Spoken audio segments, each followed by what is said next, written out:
Campaigns for the coming governorship elections in Bayelsa, Imo and Kogi states are beginning to take shape. Now, the National Working Committee of the All Progressives Congress has set up 3 national campaign councils for the November 11 governorship elections in the states. And Gobi State Governor Mohammed Inuwa Yahaya will chair the Bayelsa Campaign Council, and Cross River State Governor Basi Otu will chair the 138-member Imo Campaign Council, while Governor Dakwa Abiodun of Ogun State will chair the 135-member council for Kogi State. Asuko, I'm particularly concerned about the controversy now surrounding the APC's campaign list, where Wike's name was added up in the list in the first place, and he, well, you know, the denial on the part of the APC. The APC's leadership that this is not true. So what do you make of this controversy about this Wike's name placed in the first place? Maybe they were thinking they wanted to play a fast one, but unfortunately, Wike he might be working for the government, but he has always said it that he's not part of the government. You understand? And which is something we'll discuss later.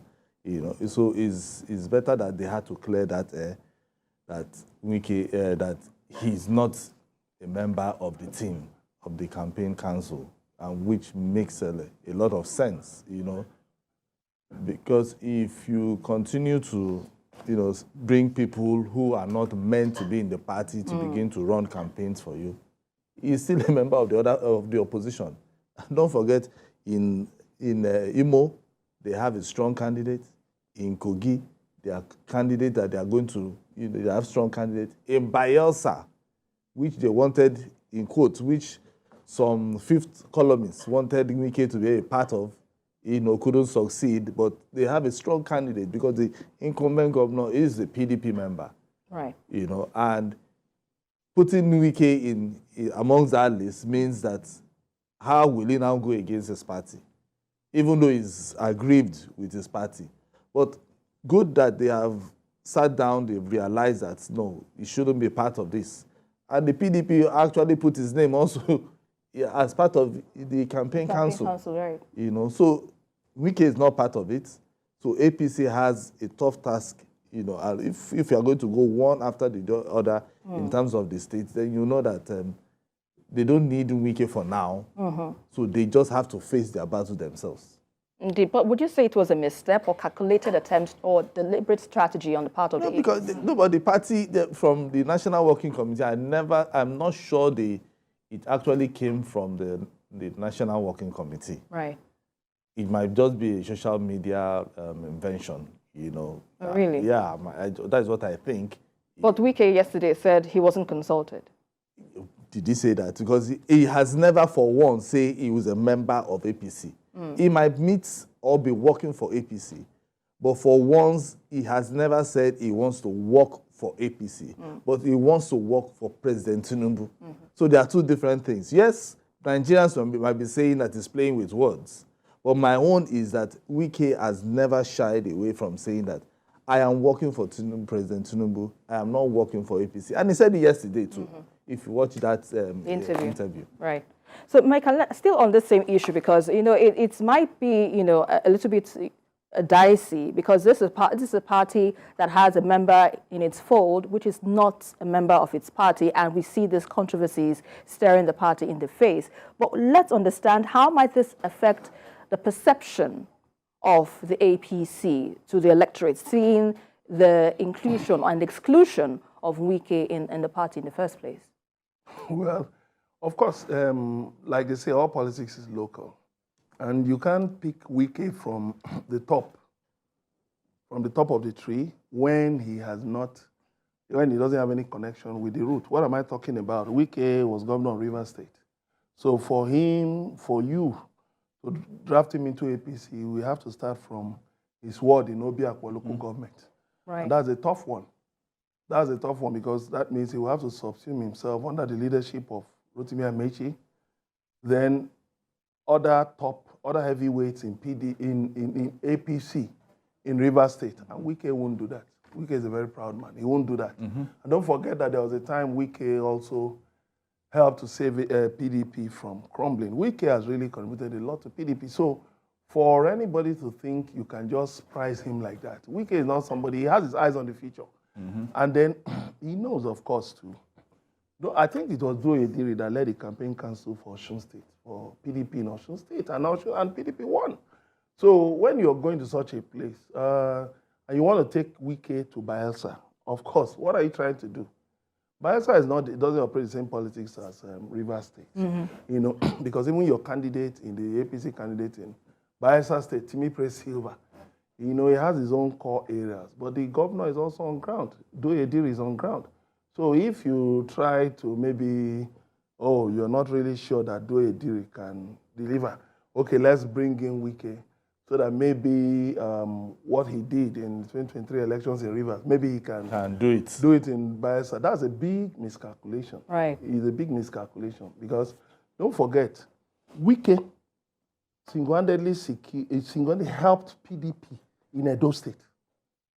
He was on ground with Governor Obaseki.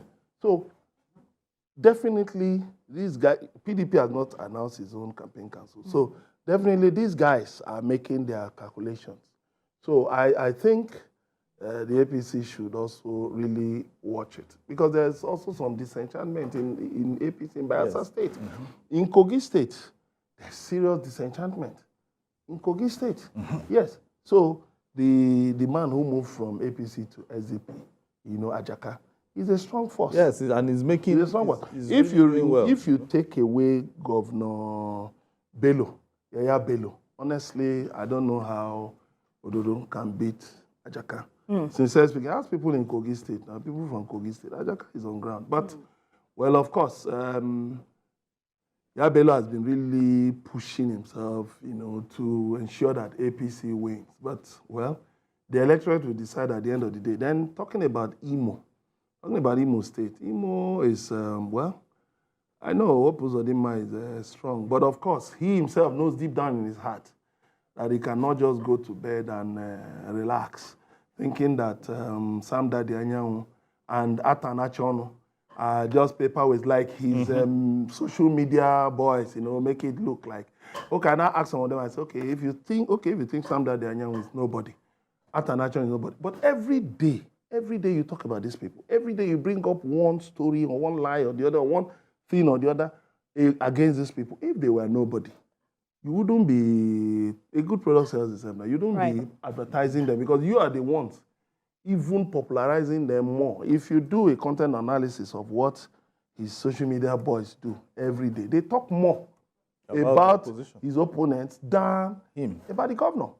The governor was he attended a stakeholders meeting in Nkwere local government areas, you know, I think some days ago. But do you know what? Some of his boys, instead of highlighting that, you know, the things, getting sound bites out, they were busy hitting somebody, hitting Atanachono. And that visit of the governor to Nkwere local government was virtually out of the media.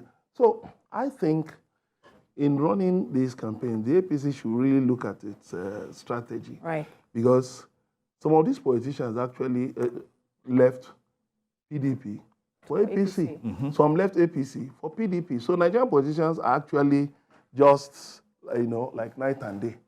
If it favors them in the daytime, they are there. If it favors them at night, they are there.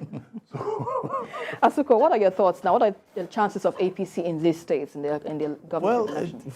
For the Kogi, because if you look at it, for APC, yes, they have the incumbent now, which is Yaya Bello, but bringing Ahmed Dodo, who is also from inside, you know, to come and take over, he has even caused another problem. Yes, so that is why another person who is the Ajaka from the SDP is making inroads and is also getting really, really popular. Yes, Dino Mela, yes, he has been very popular on social media, and even they are even saying that power should have shifted to them, which is the Kogi West, the Okun people. But it seems not to be a strong force when you compare him with maybe Ajaka, you know, and then the Ododo.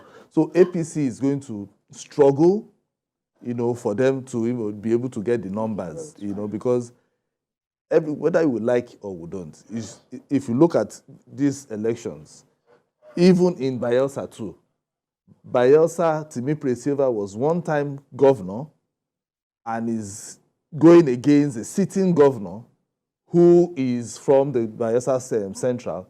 But where Timipre comes from, a zone that has the numbers in terms of the voting population. That is the luck that he has. So if he can governize this local government to himself, that is where he can either shake the table a bit, you know.